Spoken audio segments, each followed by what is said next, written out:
Visual design principles. In this section, we're going to have a look at a number of different design principles that we should use to help improve the interfaces that we create. For all of these principles, we're drawing them from the About Face book, so part of the recommended reading for the course. And within that, it provides a really useful section that articulates and explores a number of principles that are quite straightforward, and they will help us improve a number of aspects of the interfaces.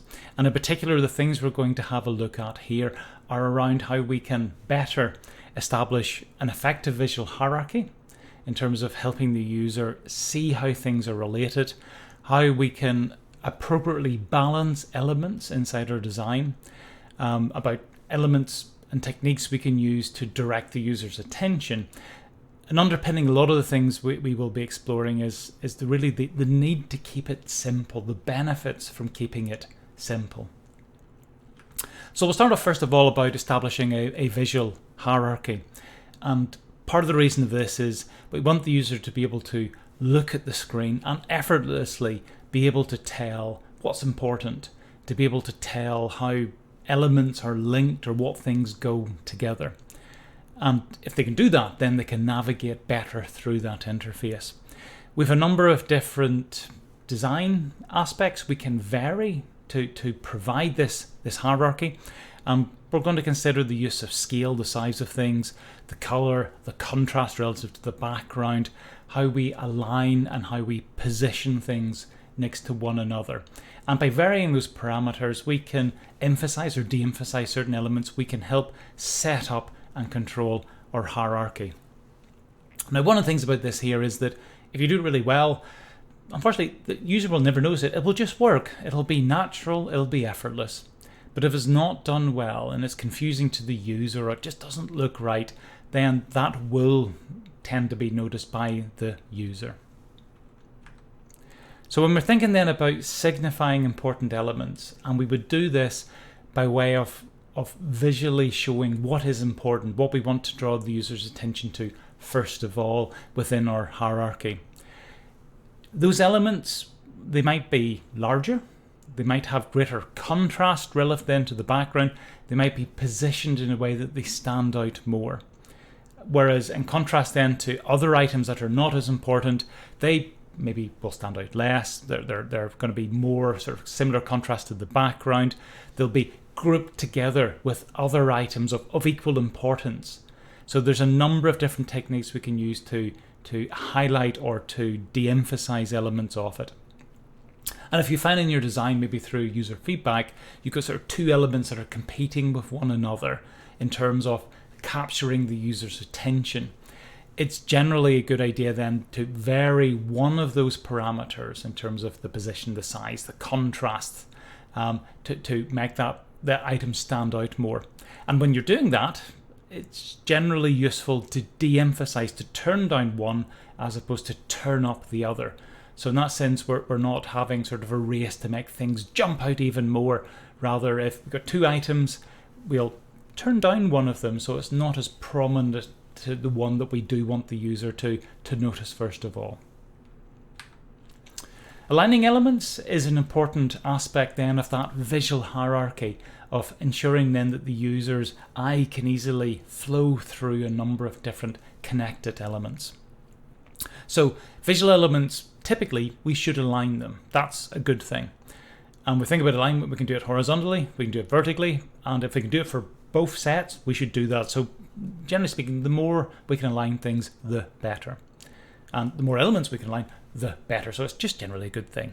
Some rules here for, or aspects or rules for alignment include if you have groups of controls. So you have a number of different toolbars or things like that.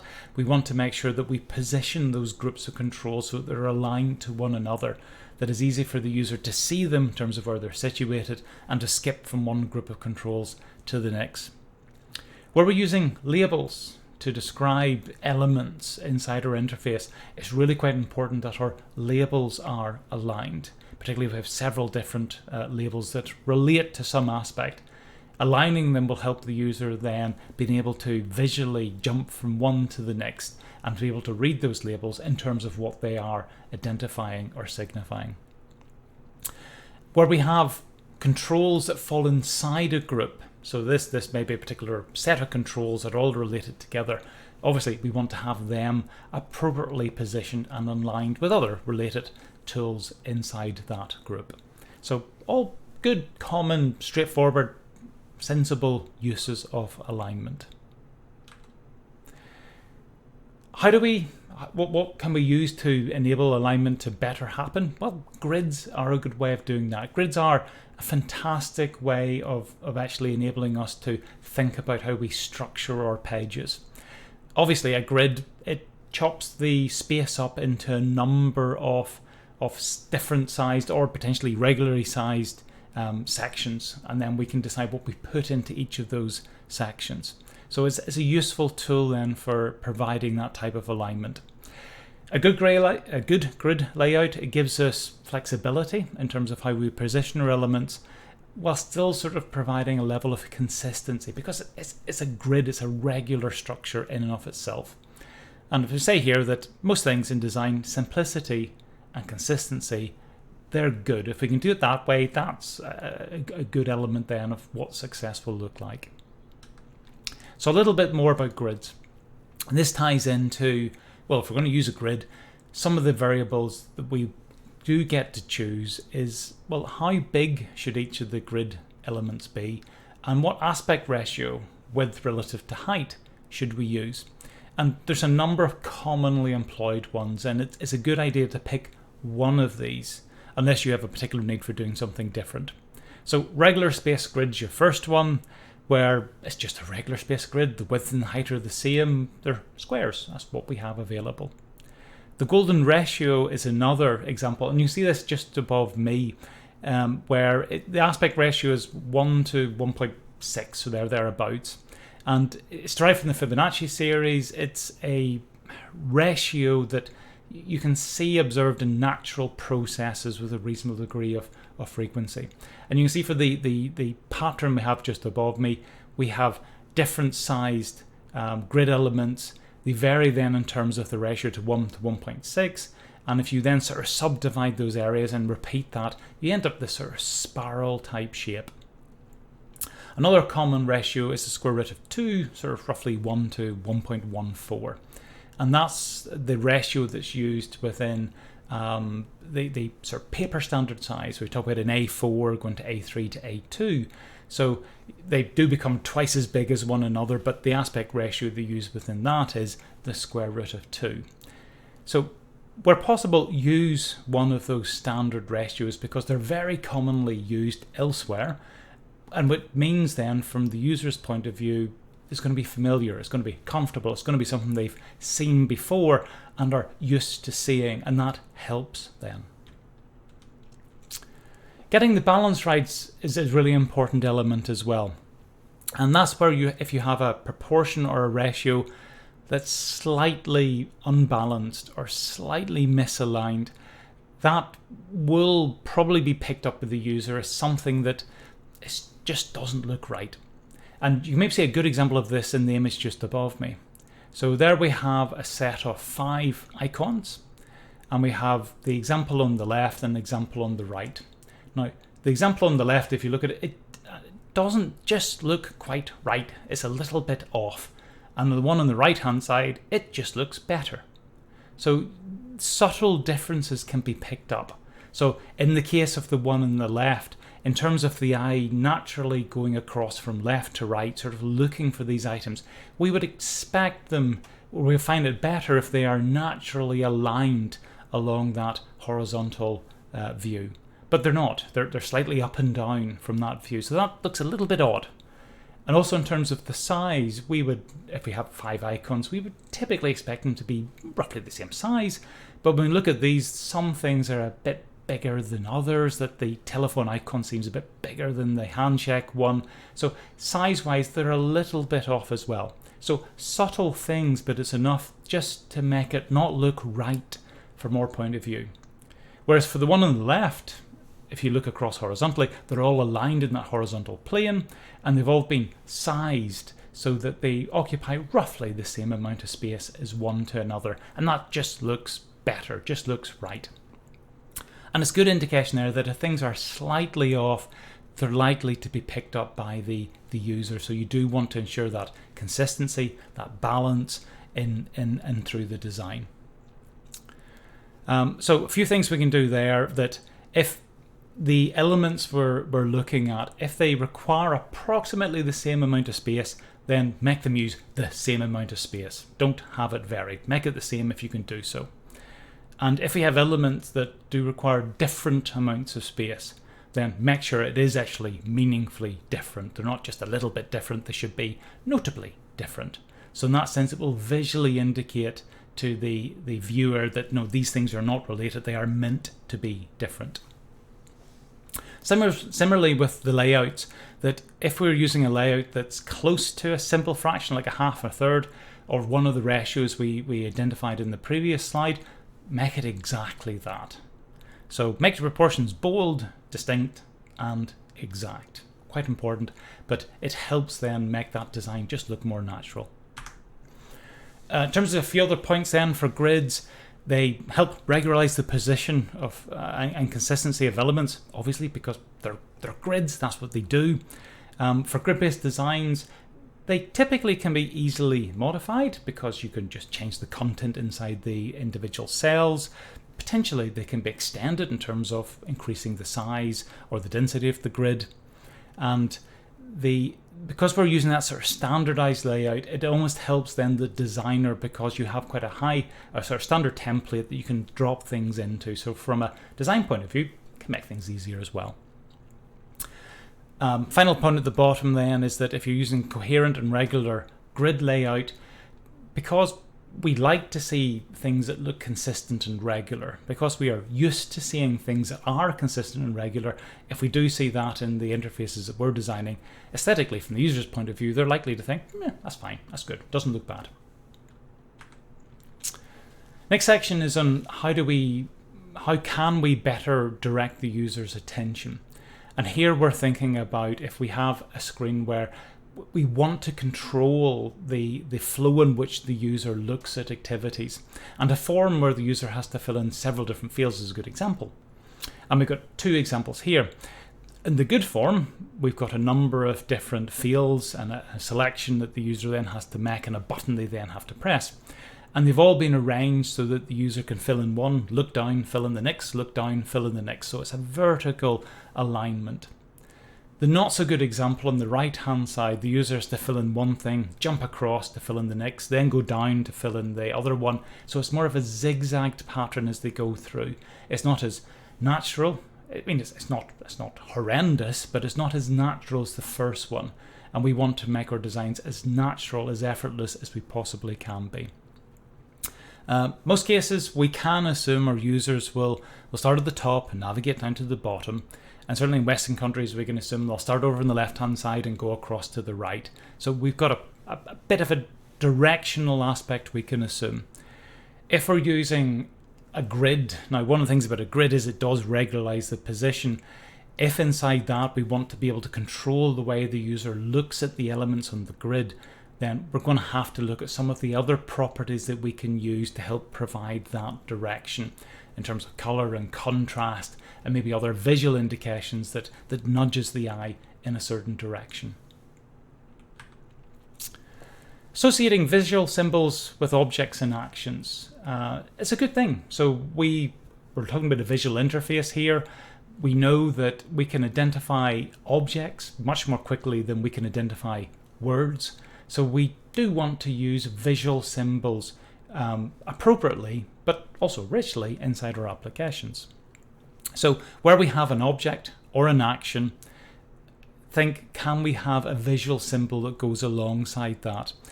For the visual symbols that we're using, they might be big, they might be small. In all cases, they have to be easily recognized by the user. If they're big, if they're small, doesn't matter what it is, the user should be able to look at it and think, that's what the thing is. For the users, they may be for the images, they may be representational. So if you have a document, you could use the image of a document to represent that. Alternatively, they may be metaphorical or idiomatic. in the sense of if you use standardized, a magnifying glass is very commonly used then for a search function. So it doesn't necessarily relate to searching, but that's the symbol then that is commonly associated with that type of activity. Generally speaking, it's better to use simple symbols over complex symbols because that can be more easier for us to recognize. It works better with scales in terms of things being large and small. And we want to use our symbols consistently. So anytime that action or that object appears or comes up in our interface, let's put the symbol there so the user then grows to make that representation between the symbol and the particular action or object we're talking about. Icons are a classic example then of using symbols, and they're very, very commonly used, and they're good things to use, so you absolutely should consider using them inside your designs. We've got a few pieces of advice here on how we can do that most effectively. Now, we obviously want to use a consistent visual style so that across all of our icons they visually look similar in terms of their design. We don't want to mix different designs as that's likely to confuse the user and they'll not necessarily understand, well, why does that bunch of icons look like that and that bunch of icons look like something different? That will be a source of confusion. Where we have an icon that relates to an action, something that happens and that action impacts on a particular type of object. So it could be a document and the action may be that we print that document. We want to try to make sure then for the icons that we use that we visually capture the action and the entity that action refers to as part of the icon, so the user can see both of these things and understand the action and the object. If we are using icons that are either metaphoric or idiomatic in their representation, we just want to be careful about this here to make sure that the audience that will be using, or users, that they will be able to easily and consistently infer the same or the desired meaning from that icon. And these are things we can test through our user testing. And where possible, we do want to group our icons together. Toolbars and things like that are a fantastic example. We can do that specially. We could potentially do it using color if we have thematic groups of icons. So in terms then of going on a little bit further about providing visual feedback, and this is where we have done something and we want to indicate to the user that, okay, an action's been triggered and either it's in the process of being done or we have done it, we've completed it. There's a number of different approaches we can use, and it broadly depends upon how long does it take to do the action. So if we have a response that's effectively instant, it's just click on it, it's done. And there's no sort of waiting about. In that sense then, we only need to provide the normal amount of feedback we would provide. If the user clicked on the button, we want to provide the button click animation in terms of that pliant feedback. We don't need to do anything else because it's an instant outcome. Where what happens, it's not instant, but it's fast. It maybe happens in less than a second. So there's a very small delay for something to happen. In that sense, of course, we want to provide the control feedback, but we might then want to provide a sort of a subtle visual indication. We want to highlight an area or to grey or to flash something in just to visually indicate to the user, oh, it's now done. And that helps then just for the user to be able to appreciate that it takes a little bit of time and to be able to orientate as to where that change is happening.